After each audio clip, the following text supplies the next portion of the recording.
kapatid, na muli ay dinala po ng Diyos ang ating presensya upang tayo po mga kapatid mag-alay sa Kanya ng mga handog sa makatwid bagay ang ating pong mga matatapat na pagpupuri. Kayo ba ay masaya ngayong umaga? Amen. Salamat po sa ating dakilang Diyos sapagkat patuloy at wala po siyang sawa na nagbibigay po sa atin ng kalakasan. At ang kalakasan ito mga kapatid, dapat lamang po na ating ihandog sa ating Panginoon. Amen. Bagamat ang ating mga kapatiran ay nasa hulihan pa, ipagpatuloy po natin ang ating paglilingkod sa ating Panginoon. Yamang sinabi po ng salita ng Diyos sa Matthew 18:20, saan nga po nagkakatipon ang 2 o 3 sa kanyang pangalan, siya po ay kasama natin. Kapiling po natin siya mga kapatid. Hindi po tayo nag-iisa sa dakong ito, kasama natin ang Diyos na buhay. Hallelujah! Walang tao. Praise God, purihin ang ating Panginoon. Ngayon po mga kapatid ay ating pong pag-aaralan ang mga salita ng Diyos. Ito po ay pinamagatang symbols of God's Word. Praise God, symbols of God's Word. So kung mayroon po tayong mga banal na kasulatan mga kapatid, buksan po natin yan upang sa gayon, malaman po natin kung ano po ang mga simbolo o kaya mga inihintulad po, inahalintulad po ang mga salita ng Diyos sa mga bagay-bagay o kaya meron pong mga simbolo na kung saan ito po ay maging kapati-pakinabang mga kapatid, lalong-lalo na sa ating pong paglilingkod sa Diyos. Amen. Unang simbolo ay ang salita ng Diyos ay ito po ay tinatawag na food, pagkain. Amen. Kaya nga nung gabi, mayroon po kaming Bible study sa pamamahay nila Sister May. At salamat po sa ating Panginoon. Ang sarap ng aming kainan. Sarap naman ang kanilang mga niluto. Kaya lumakas bigla ang aming mga pisikal. At salamat din naman dahil kumain din naman kami ng mga salita ng Diyos bilang pagkain ng ating kaluluwa. Kaya yan po mga kapatid ang sinasabi sa Matthew chapter 4 verse 4. Ang tao ay hindi lamang nabubuhay sa tinapay, kundi sa bawat salita na lumalabas sa bibig ng Diyos. Pagkain. Amen. Kaya kung ang ating pisikal na katawan ay hindi na po kumakain mga kapatid, ang tendency po niyan, dahan-dahan na po yung mamamatay. Kaya ganoon din po mga kapatid, ang ating kaluluwa kapag hindi na talaga napapakain ito, kapag wala ka na talagang gana, ay magdudulot po yan ng kapahamakan ng iyong kaluluwa. Hallelujah! Sa 1 Corinthians chapter 3, verse 2, pakibasa, milk for babies. Ayan. Mayroon din pala para sa mga bata, mga kapatid. Ang ating kasing buhay bilang isang anak ng Diyos, wala po itong kinalaman mga kapatid kung ano po yung edad natin na tayo tumanggap sa ating Panginoon. Wala rin pong kinalaman yung ating paglago. Depende po yan sa iyong dedication, sa iyong sinseridad, sa iyong katapatan. Doon po nakasalalay ang ating pong paglago, mga kapatid, sa ating mga kaluluwa.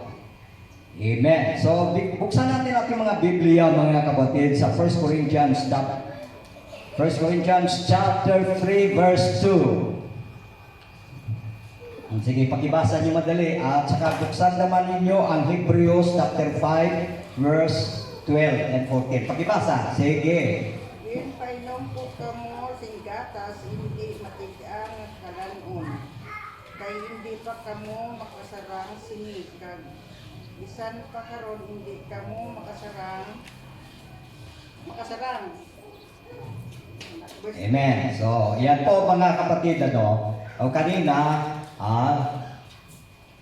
ang salita po ng Diyos ay hinintulad po sa isang pagkain at hinintulad din po naman sa isang ikang gatas mga kapatid. Dahil ang ating pong paglago sa spiritual mga kapatid ay dahil na po sa ating nabanggit kanina, depende po sa iyong katapatan, depende po sa iyong sinseridad, sa iyong interest. Kaya kung talagang masigasig po tayo mga kapatid sa paglilingkod natin sa ating Panginoon, mabilis po tayong lumago. Kaya samantalang tayo po ay bata pa sa pananampalataya para huwag kang mabigla, huwag kang maimpatso, di ba? Kapag ang isang bata, mga kapatid, pakakainin na po natin ang matitigas na bagay, ang tendency po diyan maimpatso.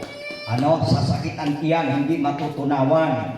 Kaya ganoon din naman mga kapatid sa ating paglilingkod sa ating Panginoon, lalong-lalo na ang mga bagong manampalataya. Kailangan talaga ang gatas. Upang sa gayon, ito po mga kapatid ay makapagbigay sa kanya ng kalakasan until such time na siya po ay lumago at gumulang sa pananampalataya. Kailangan niya na, ito na ang kailangan ng ating kaluluwa. Pagkatapos na tayo po ay uminom ng gatas, hindi naman ibig sabihin na mananatili na lamang tayo uminom ng gatas mga kapatid. Dahil masagwa naman tingnan. Ang laki-laki mo na, tangan-tangan pa ang bibiron. Tangan-tangan mo pa yung may yung bonjing mga kapatid, galon talaga yung bibiron niya, may chupon, may kwan. Hindi maganda tingnan mga kapatid. Kaya hindi rin po maganda sa isang manampalataya, matagal na sa paglilingkod, tisurin pa rin. Madaling nasasaktan, madaling nanlulupay-pay. Kaya kailangan para tumibay po ang ating pananampalataya mga kapatid, kailangan ng karne. Pakibasa, tingnan natin sa Hebrews chapter 5 verse 12. Hebrews chapter 5 verse 12. For the time ye ought to be sincere, ye have made that one teach you again which be the first principles of the oracles of God, and are become such as have need of milk and not of strong milk. Verse 14. Talon sa verse 14. But strong meat belongeth to them that are of full age, even those who by reason of use have their senses exercised to discern both good and evil. Amen. Kaya yun po mga kapatid. Nung tayo po ay baguhan pa lamang, pinakakain po tayo, pinaiinom po tayo ng gatas para lalo pong lumakas ang ating katawan at dahan-dahan maging matibay mga kapatid ang ating mga buto.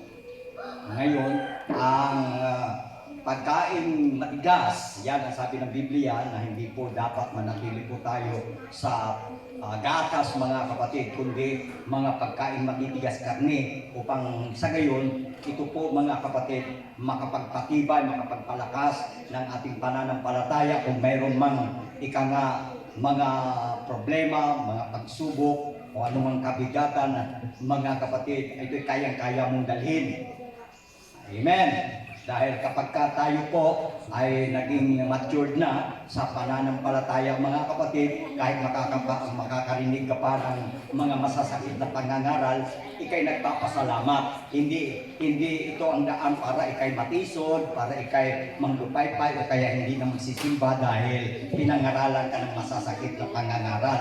May mga panahon mga kapatid na ang salita ng Diyos ay masakit. Dahil para itong mga kapatid sa kabutihan ng ating mga kaluluwa upang tayo po ay lumago at gumulang sa ating pong pananampalataya. Everybody say praise the Lord. Praise the Lord. Hallelujah. Amen. At kung dumating mga unos, bagyo, mga kapatid, ay hindi po tayo mabubuwal. Hindi po tayo matutumba sapagkat ikay nakatayong matatag at matibay sa mga salita ng ating Panginoon. Praise God.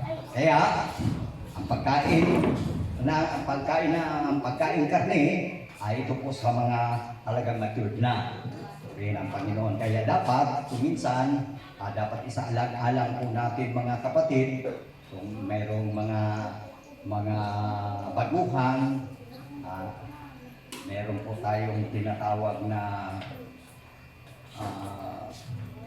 dadalhin mga salita ng Diyos na angkop at tama lang na kanyang tanggapin.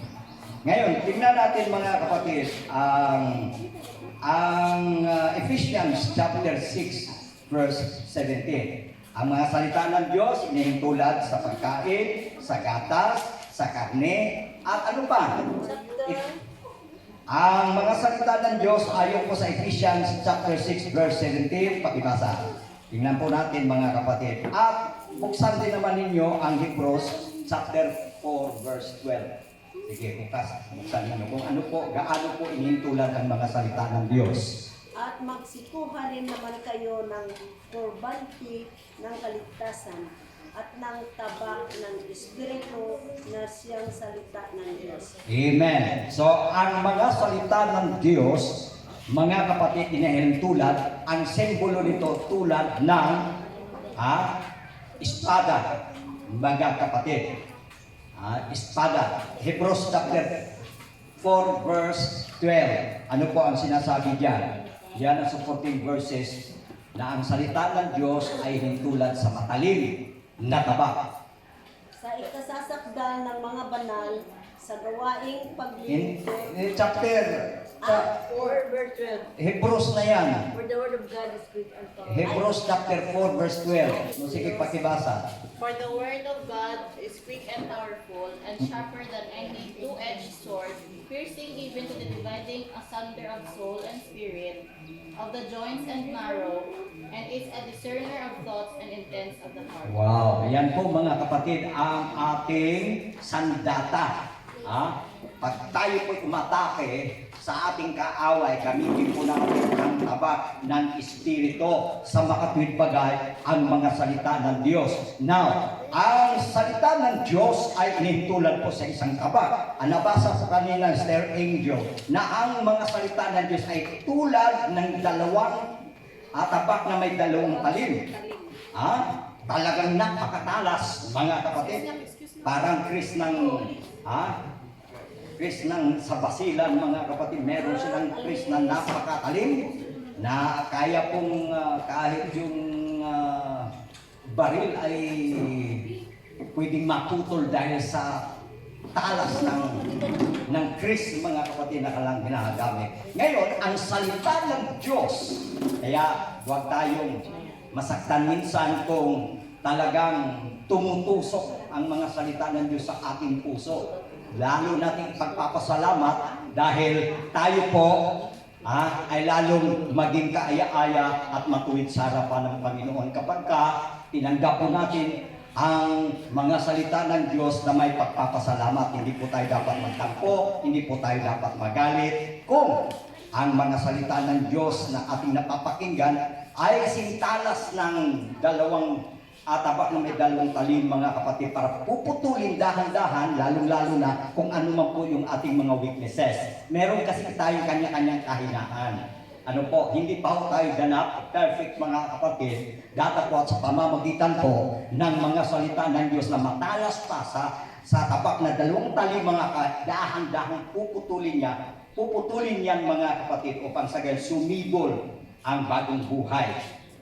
Yung bagong pagkatao, yung ating napakagandang pag-uugali, mga kapatid, sisibol ang bunga ng Espiritu Santo.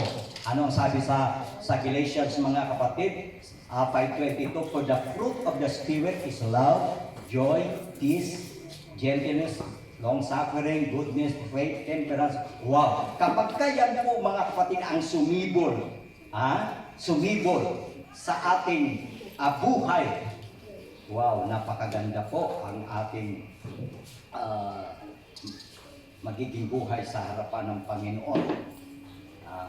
Kaya putulin yan, tatapyasin, mga kapatid, yung mga bagay-bagay na yung mga pag-uugali natin na hindi po kaaya-aya sa harapan ng ating Panginoon. At sabi rito, madaling kumilala, grabe na, it's a discerner of the thoughts and intents of the heart.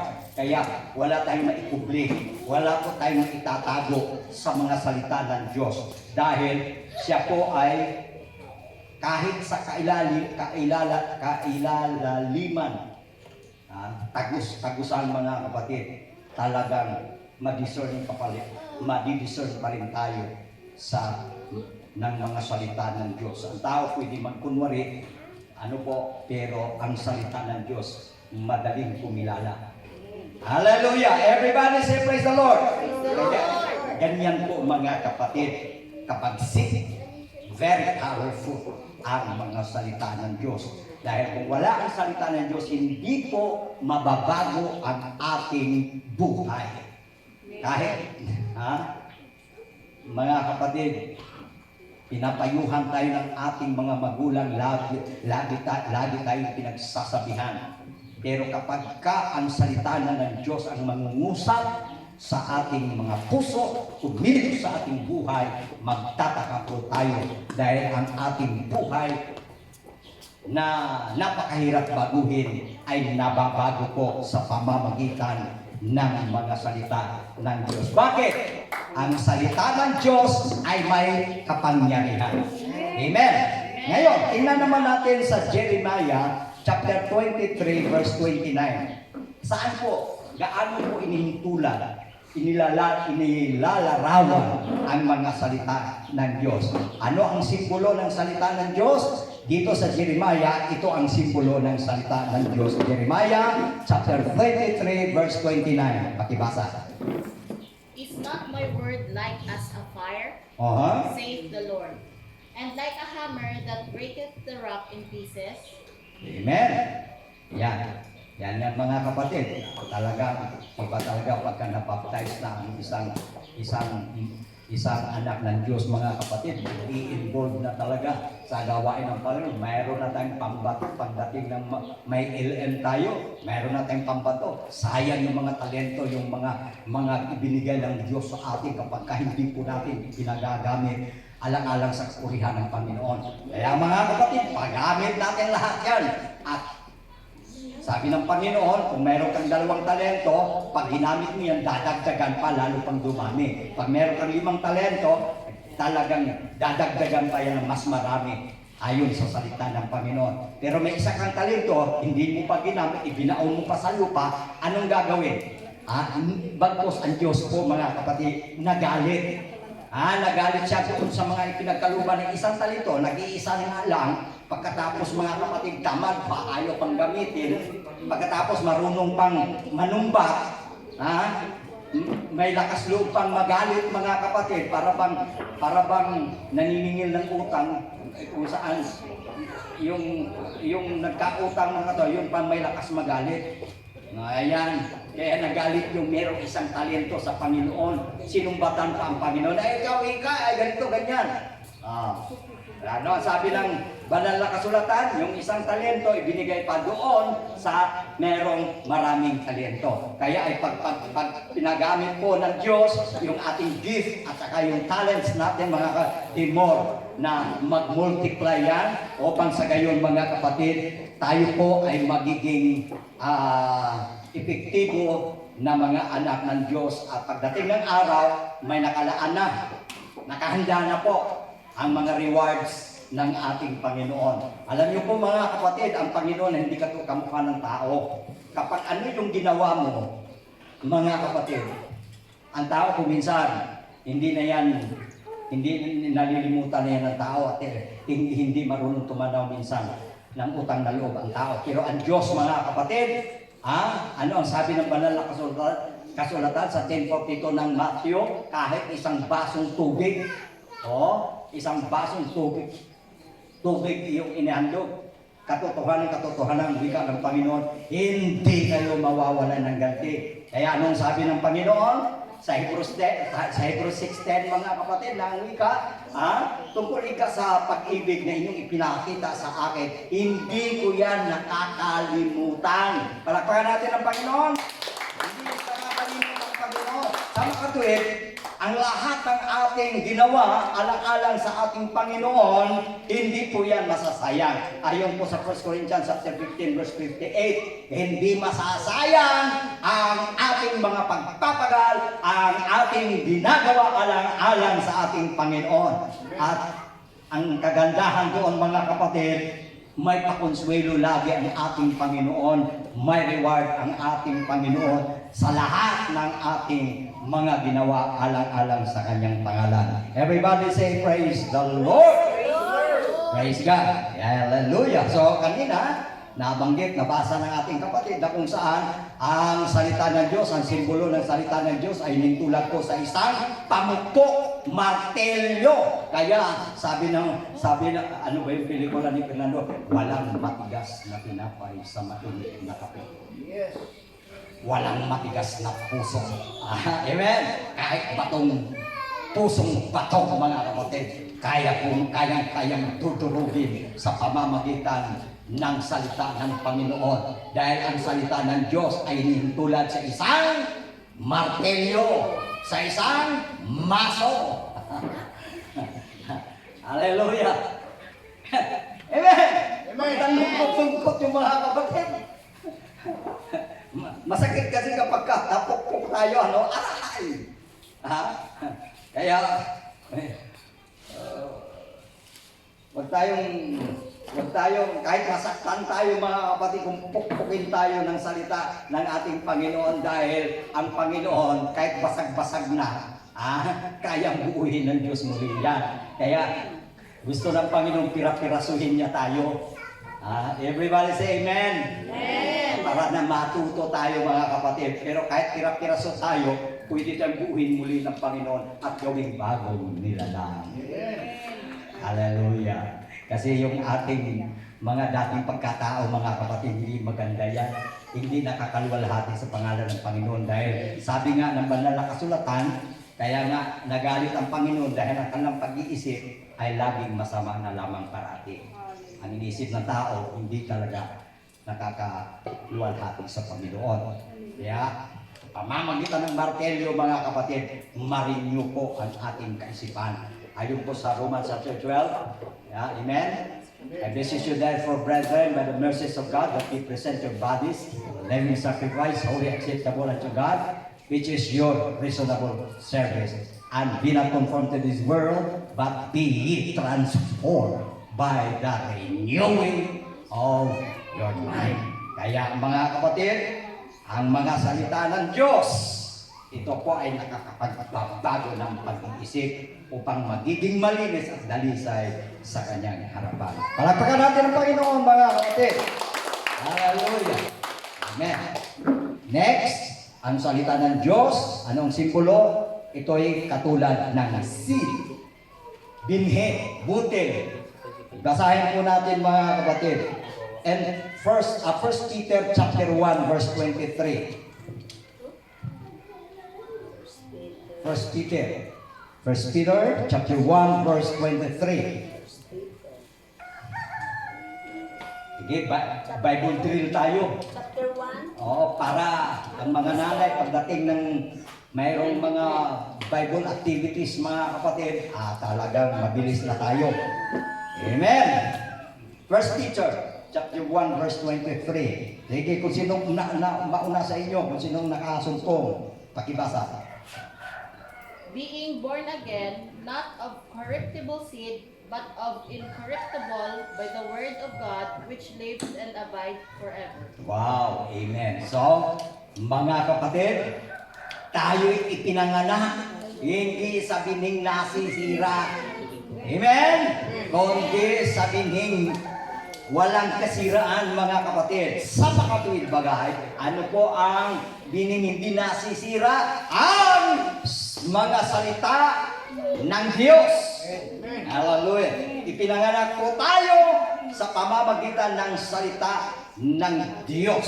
Kaya nga sabi sa Romans 10:17, faith cometh by hearing, and hearing from the words of God. Kaya yung ating napakinggan na mga salita ng Diyos mga kapatid, na ito po ang gumawa sa atin upang mabuksan ang ating mga kaisipan para tayo maniwala. At nung tayo po'y naniwala mga kapatid at sumampalataya po tayo sa mga salita ng Diyos at tayo po'y ipinanganak sa tubig. Amen! Pinanganak po tayo sa tubig at Espiritu upang sa gayon tayo po ay makakapasok sa kaharian ng Diyos. Next, ang mga salita ng Diyos, kasi ang pinag-aaralan natin, tapusin na lamang natin mga kapatid, pinag-aaralan po natin mga symbols of God's Word.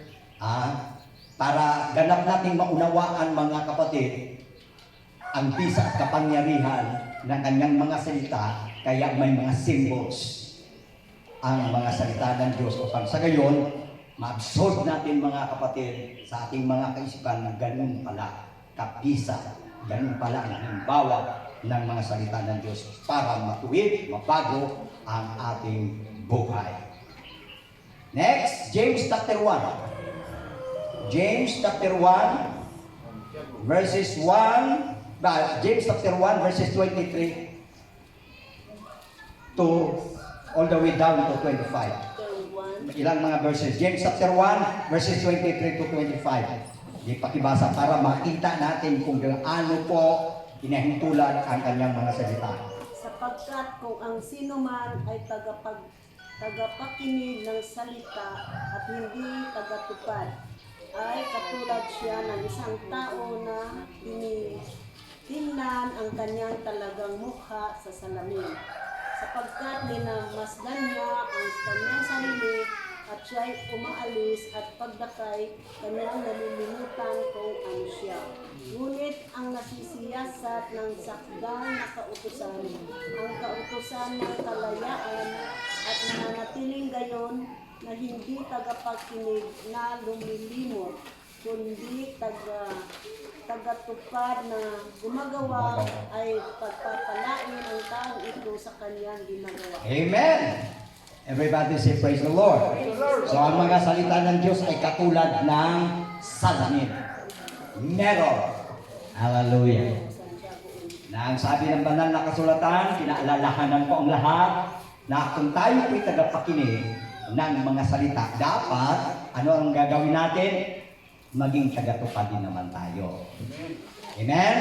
Dahil kung tagapakinig po tayo at hindi po natin isinasagawa o ginaganap, ang sabi po ng banal na kasulatan, katulad siya ng isang tao na minamasdan ang kanyang mukha sa salamin.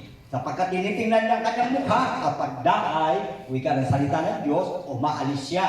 At nalilimutan niya kung ano siya. Kaya maging tagatupad kayo ng salita. Amen?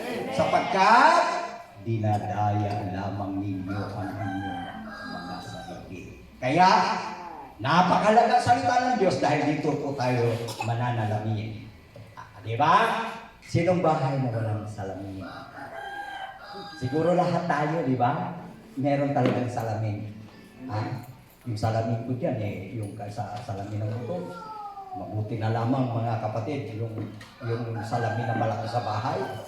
Ano? Hindi naman lang ginagamit, may salamin sila doon. Nilagay ko dyan. Kaya hindi na ako sisilip-silip mga kapatid doon sa napakaliit na salamin. Ngayon, pag ganun ko kitang-kita na kung wapo na ako. Napaka-importante talaga ang salamin. Pagka pumunta kayo dito, hindi kayo manalamin mga kapatid. Kung minsan, parang nagdududa kayo sa sarili nyo ba? Ano kaya? Nasabi ako doon sa may kalbiro, tsaka naganon ko, ay di katawa-tawa ang ating mukha. Di ba? O kaya kung saan mang kung nasabi mo man o dumangkot ka na kahit mo sa iyong mukha mga kapatid. Pero may salamin, talagang confident ka, di ba? Amen? Very confident ka mga kapatid na ito, nakapulbo na, nakapanalamin na, nakasuklay na. Pero kung walang salamin, hindi mo alam kung ang buhok mo pa rito matayo. O kaya mga kapatid, meron kang dungis. Ayan. Kaya, ang mga salita ng Diyos katulad ng salamin. Amen. Talagang nakikita tayo ng Panginoon, mga kapatid, nababasa tayo ng Panginoon. Hindi tayo makakatago sa harapan ng Panginoon. Dahil sabi nga, ang kanyang mga salita, it is a discernment of the thoughts and the intents of the heart. Yan po ang salita ng Diyos. Kaya ang salamin, mga kapatid, ay napakahalaga. Kaya huwag nating babaliwalain, huwag nating walain ang mga salita ng Diyos sa ating tahanan. Kung meron tayong mga Biblia, mga kapatid, hindi lang, ngayon naman kasi cellphone na. Dapat mga kapatid, hindi ka lang iskan ng mga mag-iskan ka rin ng salita ng Diyos. Amen? Everybody say praise the Lord. Amen. Kasi, alam nyo, kung naghahanap tayo mga kapatid ng napakagandang balita, wala nang hihigit pa sa mga salita ng Diyos. Dahil ang mga balita mula sa salita ng Diyos, ang mga kapatid, hindi katang-isip. Ito po ay talagang totoo at tunay. Everybody say praise the Lord. Amen. Last, dalawa pa mga kapatid. Ang salita ng Diyos, buksan ninyo Psalms 119, verse 105. Then, last verse, buksan natin mga kapatid sa John chapter 15, verse 3. Okay, yan po ang mga huling mga talata na ating pong babasahin. Buksan ninyo Psalms 119, verse 105. Then, John chapter 15, verse 3. 119.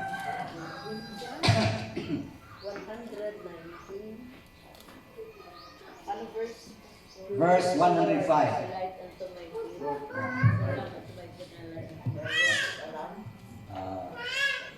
Sige, nasumpungan ninyo. Na-quote na kanina. O kung... sige, pakibasa. Hallelujah. John chapter 15, verse 3. Sige, basahin nyo. Thy word is a lamp unto my feet and a light unto my path. Wow! Thy word. Kaya, ang mga salita ng Diyos ay katumbas o inihintulad po sa isang ilawan. Ilawan. Amen. Di po ba mga kapatid, napakalaga na mayroon tayong liwanag? Amen. Pagka namatay mga kapatid ang current ng kuryente, pagka madilim na madilim, no? Ang hirap talaga maglakad. Hindi ka makatakbo, hindi ka talaga panatag sa iyong pagkikilos mga kapatid. Baka mabunggo ka at mabukulang ka pa. Baka matisod ka at madapa. Diba? Pagka walang liwanag. Amen? Ngayon, ang mga salita ng Diyos, ito po ang tanglaw. Ito po ang nagliliwanag sa ating mga kaluluwa, mga kapatid, na ang ating kaluluwa ay wag pong mapahamak. Kaya nga sabi ng banal na kasulatan, kung ang kapwa bulag kumakay sa kanyang kapwa bulag, kapwa sila mahuhulog sa hukay. Kaya napakahirap mga kapatid kung walang liwanag. Sorry na lang, may kapatid tayo na talagang walang liwanag, pero salamat na lang, meron pang pakinig. Okay pa rin yan. Amen? Hello! Hallelujah. Ang mahirap kasi mga kapatid, wala nang liwanag, wala pang pakinig. Nako, yan ang napakahirap. Maliban na lamang kung punong-puno, meron kang inipon ng mga salita ng Diyos sa iyong puso, mga kapatid. Ayan po ang maging gabay at tanglaw at liwanag ng iyong kaluluwa. Kaya ang mga salita ng Diyos, ayon po sa Psalms 119 verse 105, Thy word is a lamp unto my feet and a light unto my path. Ang mga salita ng Diyos, yan po ang ilawan sa ating mga paa at liwanag sa ating mga landas. Kaya makakatiyak tayo mga kapatid sa ating patutunguhan. Saan tayo tutungo? Langit. Ano ang ating gabay? Mga salita ng Diyos. Sapagkat ito ang tanglaw at liwanag sa ating paglalakbay hanggang na tayo po ay makarating sa Kanyang kaharian. Palakpakan po natin Panginoon. Hallelujah. Last week, last verse. John chapter 15, verse 3. You are already clean because of the word which I have spoken to you.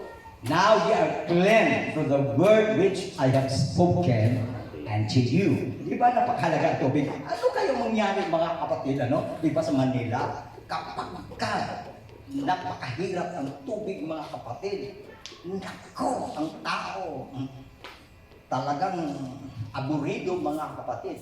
Dahil kung walang tubig, nangangamoy ang halos ang bahay mga kapatid, nangangamoy ang mga hugasan nakatambak, ang mga labahan nakatambak, nangangamoy ang lahat. Kaya napakahalaga mga kapatid ng tubig, di po ba? Pagka nawala ng tubig mga kapatid, ayaw ko lang.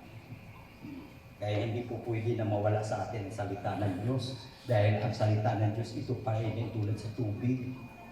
Panlinis. Amen? At saka yung katawan natin mga kapatid, nangangailangan talaga. Sabi nga, ang ating katawan ay 70, 70 to 80% water. Talaga mga kapatid, nakakalinis at nakakapagpagaling ang tubig. Amen. Kaya ang mga salita ng Diyos, hindi natin po pwede talaga wawalain kasi gaya ng tubig. Ano kaya ang mangyari sa buhay ng tao pag nawala ang tubig? Pwede po mga kapatid, makapag-ayuno ka ng mahabang panahon kung may tubig. Kahit 40 days pa with water, makatagal ang tao. Si Almeida nga mga kapatid, 90 days. Breaking the records, 90 days. Si Moses, 40 days lang mga kapatid. Ang ating mahal na Panginoon, 40 days, nag-ayuno. Pero si Almeida, 90 days. Hallelujah. So pag may tubig mga kapatid, nakakasurvive po ang tao. Amen. Kaya paano tayo makakasurvive mga kapatid kung wala ang salita ng Diyos? Dahil ang salita ng Diyos tulad ng tubig. Amen. So, nalaman natin ngayon mga kapatid, na ang bawat simbolo ng salita ng Diyos ay sadyang napakahalaga sa bawat anak ng Panginoon. Pag i-apply natin ito, pag maalaala natin ang mga simbolong ito, mga kapatid, talagang hindi po pwede na mawala ang mga bagay na ito sa ating buhay. At lalo na sa ating pong paglilingkod. Everybody say praise the Lord. Palatagan po natin ating Panginoon mga kapatid. So, hanggang doon na lamang po ang ating Sunday School at halinawa mga kapatid, nadagdagan po ang ating kaalaman at karunungan upang sa gayon, hindi po natin babaliwalain ang mga salita ng Diyos sa ating buhay. God bless us all. Hallelujah. If you give unto the Lord, He will give much more to you. Kung meron po tayong Sunday School offering, malaya po kayo makabot kung meron.